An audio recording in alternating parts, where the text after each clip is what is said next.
आज सुबह मेरे घर पर कंजूस फ्रेंड आके बोलती है कि यार देखो मेरे पैर में पता नहीं क्या हो गया, मेरा पूरा पैर नीला पड़ गया।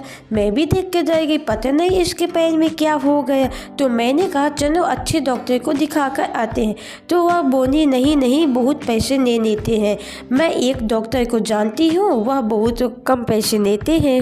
फिर हम दोनों लोग एक डॉक्टर के पास जाते हैं और डॉक्टर को दिखाते हैं। तो डॉक्टर बोला अरे ये तो तुम्हारे पैरों में जहर फैल गया, आज ही तुम्हारा ऑपरेशन करना पड़ेगा, नहीं तो तुम्हारी जान को खतरा है। वो मुझे देख रही थी, मैं उसे देख रही थी। फिर मैं भगवान से प्रार्थना करने लगी कि उसकी आत्मा को शांति मिले। और फिर उसके पैर का ऑपरेशन किया गया और असली पैर काट कर नकली पैर लगा दिया गया। उसके बाद फिर हम लोग घर आ गए और दूसरे दिन फिर मेरी कंजूस फ्रेंड आके बोली मेरा नकली पैर भी नीला पड़ गया। और फिर हम लोग डर गए और फिर से डॉक्टर के पास गए। डॉक्टर काफी देर देख कर सोचता रहा और फिर बोला अब समझा, यह तो तुम्हारी जीन्स अपना रंग छोड़ रही है। फिर हम दोनों घर आ गए। फिर मेरी फ्रेंड बोली यार मुझे भूख लगी है, कुछ अच्छा तरह बना के खिला दे।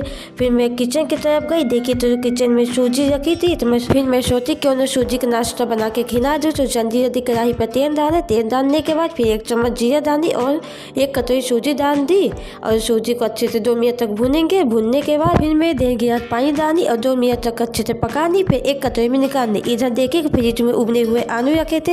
फिर मैं जल्दी प्याज टमाटर हरी धनिया हरी मिर्च को काट ली। फिर मैं उबले हुए आलू को कद्दूकस करके प्याज टमाटर हरी धनिया हरी मिर्च को डाल दी और हल्दी नमक चाट मसाला को डाल के फिर मैं अच्छे से मिला दी थी। फिर मैं यहाँ पर तैयार किया हुआ सूजी को हल्के हाथों से जैसे गूंथ ली है। फिर उसके बाद सूजी से टिक्की बना ली है और फिर आलू को तैयार किया मसाला को उसके ऊपर रख दिया गया। इसी के जैसे एक और टिक्की बना के उसके ऊपर रख दिए और फिर इनको अच्छे से दोनों तरफ से सेक कर फिर अपनी फ्रेंड को दे दी। मुझे अगर उसे सूजी का नाश्ता नहीं पसंद आया, पर उसे इतना पसंद आ गया कि वो पूरा नाश्ता खा के चली गई। मेरे लिए कुछ भी नहीं बचाई।